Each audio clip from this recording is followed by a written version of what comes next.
नमस्कार। एक बार फिर आप सभी का स्वागत है हमारी ऑनलाइन क्लास में।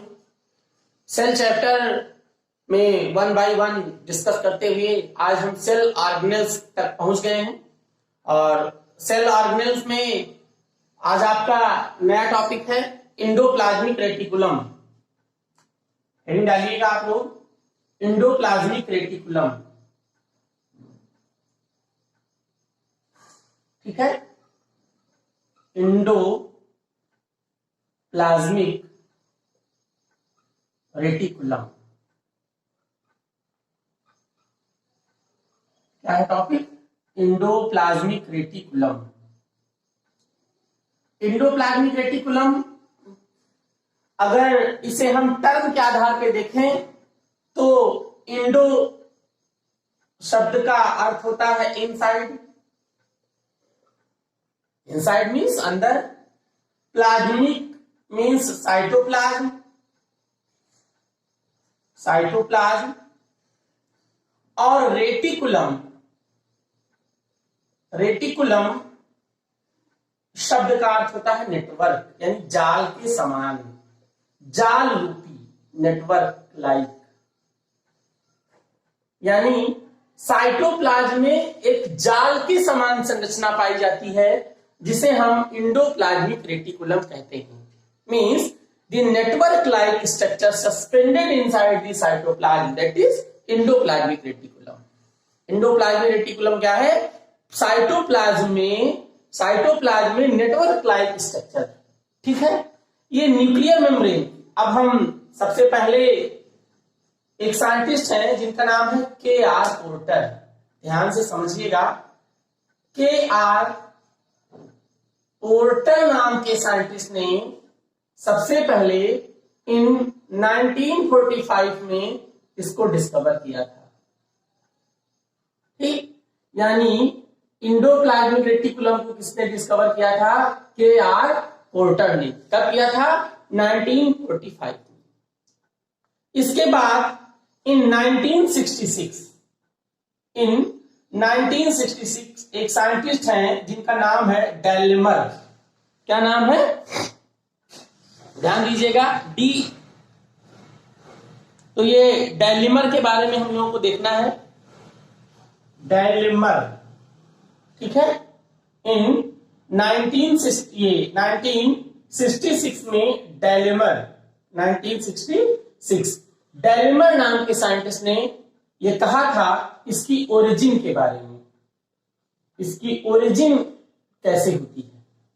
डेल्मर नाम के साइंटिस्ट ने इसकी ओरिजिन के बारे में बताया था कि ईआर इसको शॉर्ट फॉर्म में, ध्यान दीजिएगा, इंडोप्लाज्मिक रेटिकुलम को हम शॉर्ट फॉर्म में ईआर लिखते हैं। E for endoplasmic, R for reticulum.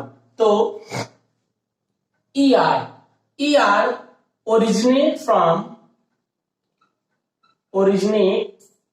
from invagination of plasma membrane, यानी उन्होंने बताया था कि इंडोप्लाज्मिक रेटिकुलम प्लाज्मा मेम्ब्रेन के इन्वेजिनेशन से, इन्वेजन मीन्स इंटरनल स्ट्रक्चर, अंदर की तरफ फॉर्म हो जाना, इन्वेजिनेशन से इंडोप्लाज्मिक रेटिकुलम का फॉर्मेशन होता है। तो ध्यान दीजिएगा, इंडोप्लाज्मिक रेटिकुलम को डिस्कवर किसने किया था? K.R. पोर्टर ने इन 1945 में। इसकी ओरिजिन के बारे में डेल्मर ने बताया था 1966 में। अब ये जो इंडोप्लाज्मिक रेटिकुलम है, इसकी पोजीशन क्या है सेल में? हम सबसे पहले इसकी पोजीशन के बारे में जानेंगे। जैसे ये एक सेल है, क्या है ये सेल है, और सपोज करिए कि ये एक एनिमल सेल है। क्या है ये? तो एनिमल सेल की आउटर कवरिंग का नाम क्या है? Plasma membrane. क्या नाम है इसका? Plasma membrane. ठीक है, और यहां पर न्यूक्लियस होता है। बीच में क्या होता है? ये है न्यूक्लियस, यानी ये न्यूक्लियर मेम्ब्रेन है। इसकी पोजीशन को ध्यान रखना है आपको। ये प्लाज्मा मेम्ब्रेन है और ये न्यूक्लियर मेम्ब्रेन है। ठीक है, अब इस न्यूक्लियर मेम्ब्रेन से, ये एनिमल सेल की बात कर रहे हैं, कौन सी सेल की बात कर रहे हैं, एनिमल सेल। तो एनिमल सेल में देखिएगा कि न्यूक्लियर मेम्ब्रेन से प्लाज्मा मेम्ब्रेन तक इंडोप्लाज्मिक रेटिकुलम ऐसे ऐसे भरा रहता है। ये nuclear membrane to plasma membrane, ठीक है, nuclear membrane to plasma membrane. इसीलिए in case of animal cell, अगर हम एनिमल सेल की बात करें तो प्लाज्मा मेम्ब्रेन को इंडोस्केलेटन ऑफ द सेल कहते हैं। क्या कहा जाता है, इंडोस्केलेटन ऑफ सेल। ओके, यानी अगर हम एनिमल सेल की बात करें तो एनिमल सेल में इंडोप्लाज्मिक रेटिकुलम को इंडोस्केलेटन ऑफ सेल कहा जाता है, क्योंकि ये सेल में बहुत ज्यादा मात्रा में भरा होता है। ठीक है, तो ये इसकी पोजीशन है और इसका ये। अब देखिए, अब हमको इसके टाइप के बारे में, ठीक है, इसको नोट कर लेना। नेक्स्ट कि इंडोप्लाज्मिक रेटिकुलम कितने प्रकार की होती है, ये ध्यान देना है आपको। इंडोप्लाज्मिक रेटिकुलम के टाइप देखना है आपको। तो इंडोप्लाज्मिक रेटिकुलम मुख्य रूप से तो 2 प्रकार की होती है, लेकिन एक इंडोप्लाज्मिक रेटिकुलम और है, ठीक है, इसलिए ये 3 प्रकार की हो गई। मेनली 2 टाइप की होती है। एक होती है rough endoplasmic reticulum, rough endoplasmic reticulum, क्या नाम है, रफ इंडोप्लाज्मिक रेटिकुलम। दूसरी है smooth endoplasmic reticulum, smooth endoplasmic reticulum.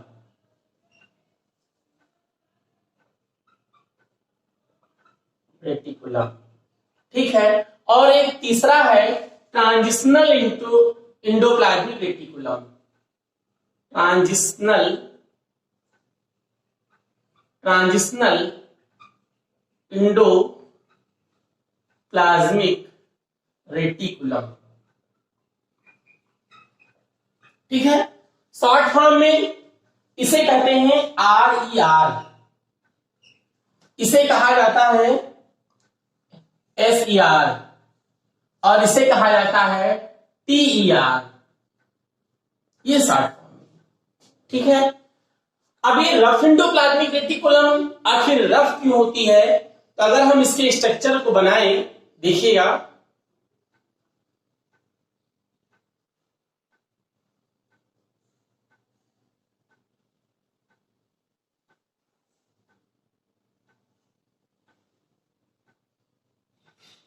ऐसे अगर हम इस तरीके से इंडोप्लाज्मिक सपोज करिए तो ये इस तरीके से ये इंडोप्लाज्मिक रेटिकुलम है, और ऐसी इंडोप्लाज्मिक रेटिकुलम जिसकी सरफेस पर राइबोसोम पाए जाते हैं। क्या पाए जाते हैं, राइबोसोम। ऐसी इंडोप्लाज्मिक रेटिकुलम जिसकी सरफेस पर राइबोसोम अटैच होते हैं, ध्यान देना, क्या है ये, राइबोसोम। इस प्रकार की इंडोप्लाज्मिक रेटिकुलम को हम रफ इंडोप्लाज्मिक रेटिकुलम कहते हैं। क्यों कहते हैं रफ इंडोप्लाज्मिक रेटिकुलम, क्योंकि इसकी सरफेस पे क्या है, राइबोसोम अटैच। दूसरा स्मूथ इंडोप्लाज्मिक रेटिकुलम, ऐसी इंडोप्लाज्मिक रेटिकुलम को कहा जाता है जिसकी सरफेस पर राइबोसोम नहीं पाए जाते हैं, ये इस पे राइबोसोम नहीं होते। और जो ट्रांजिशनल इंडोप्लाज्मिक रेटिकुलम है, ये ऐसी इंडोप्लाज्मिक रेटिकुलम है जिसमें से वेसाइकल्स, बड के रूप में वेसाइकल्स निकलते हैं, और वो वेसाइकल्स रिलीज होते रहते हैं, और ये रिलीज होकर, यहीं पे इसका काम जान लीजिए, ये रिलीज होते हैं तो गोल्जी बॉडीज को ट्रांसफर होते हैं, किसको ट्रांसफर होते हैं, गोल्जी बॉडीज को, और ये अपने साथ प्रोटीन और फास्फोलिपिड, अपने साथ में प्रोटीन और फास्फोलिपिड को लेके जाते हैं। ट्रांजिशनल इंडोप्लाज्मिक रेटिकुलम से बड के रूप में वेसाइकल्स रिलीज होते हैं, और ये प्रोटीन फास्फोलिपिड के साथ गोल्जी बॉडीज को ट्रांसफर होते रहते हैं। ठीक है, यहीं पे काम जान लीजिए। रफ एंडोप्लाज्मिक रेटिकुलम का मेन फंक्शन है प्रोटीन सिंथेसिस। क्या काम है इसका? Protein synthesis. ये प्रोटीन सिंथेसिस करती है। रफ एंडोप्लाज्मिक रेटिकुलम के ऊपर जब राइबोसोम अटैच हो जाते हैं तो ये प्रोटीन सिंथेसिस करती है। कभी कभी जब सेल में प्रोटीन की आवश्यकता ज्यादा होती है तो ये स्मूथ एंडोप्लाज्मिक रेटिकुलम भी रफ एंडोप्लाज्मिक रेटिकुलम में कन्वर्ट हो जाती है। स्मूथ एंडोप्लाज्मिक रेटिकुलम का मेन फंक्शन है लिपिड एंड ग्लाइकोजन सिंथेसिस में हेल्प करता है। लिपिड मेटाबॉलिज्म ग्लाइकोजन सिंथेसिस में ये हेल्प करती है स्मूथ एंडोप्लाज्मिक रेटिकुलम। और स्मूथ एंडोप्लाज्मिक रेटिकुलम का एक मोस्ट इंपॉर्टेंट फंक्शन है, इसको आप फंक्शन के रूप में भी लिख सकते हैं। अभी जब कार्य बताएंगे तो उनमें इनको लिखना रहेगा आपको। तो दूसरा मेन फंक्शन इसका है डिटॉक्सिफिकेशन। डिटॉक्सिफिकेशन यानी कोशिका में अगर कोई जहरीला पदार्थ बन गया है, कोई पॉइजनस सब्सटेंस बन गया है, तो स्मूथ एंडोप्लाज्मिक रेटिकुलम उसको रिमूव कर देती है। ठीक है, तो ये rough endoplasmic reticulum, smooth endoplasmic reticulum और ट्रांजिशनल एंडोप्लाज्मिक रेटिकुलम, ये तीन प्रकार की एंडोप्लाज्मिक रेटिकुलम होती है। इसको नोट कर लीजिए।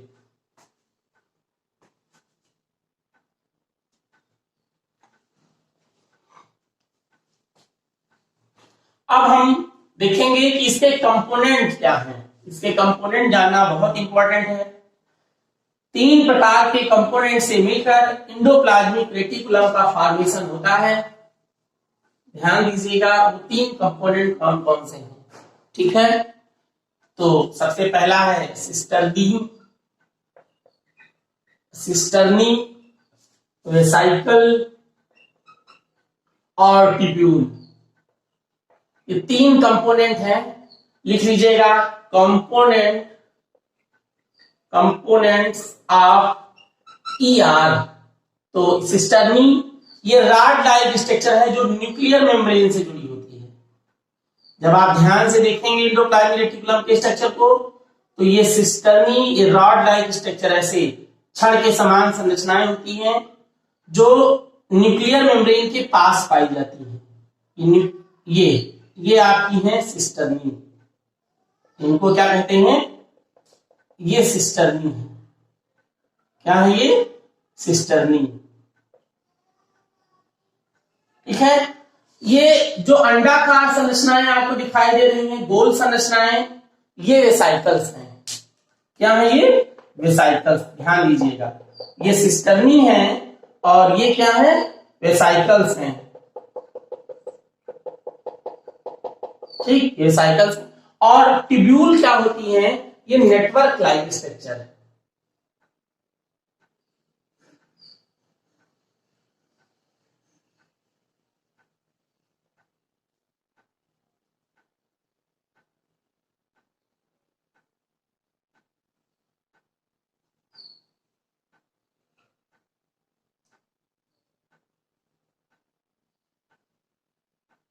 ऐसे ट्यूब्यूल्स फॉर्म होते हैं।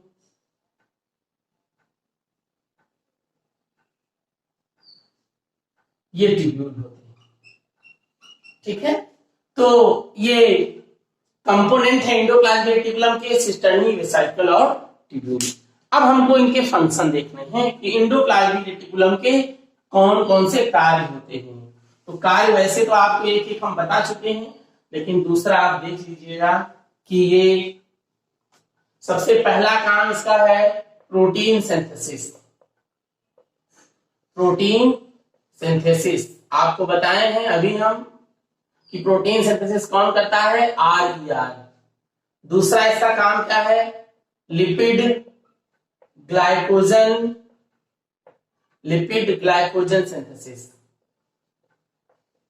सिंथेसिस। ये काम कौन करता है? एसईआर। तीसरा काम इसका मैंने क्या बताया है? डिटॉक्सिफिकेशन। ठीक है, और ये काम भी कौन कर रहा है? एसईआर। और कंट्रोल ऑफ ट्रांसपोर्टेशन,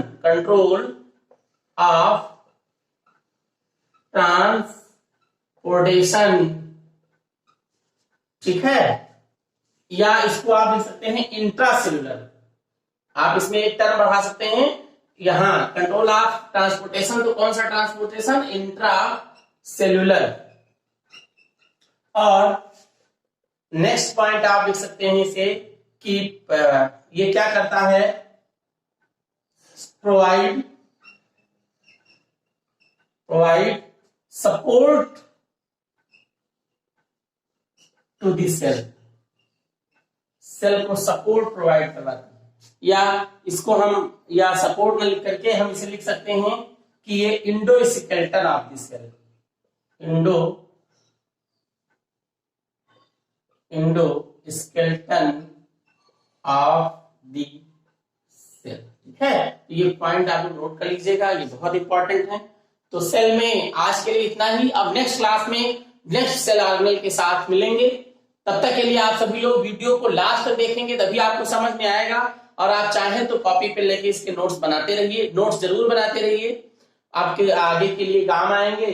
और अगर वहां बहुत सारे स्टूडेंट हैं जिन्होंने अभी तक मेरे चैनल को सब्सक्राइब नहीं किया है, मैं देता रहता हूं, तो आप सभी लोग चैनल को सब्सक्राइब कर लें ताकि आप तक नए नए वीडियो पहुंचते रहें। धन्यवाद।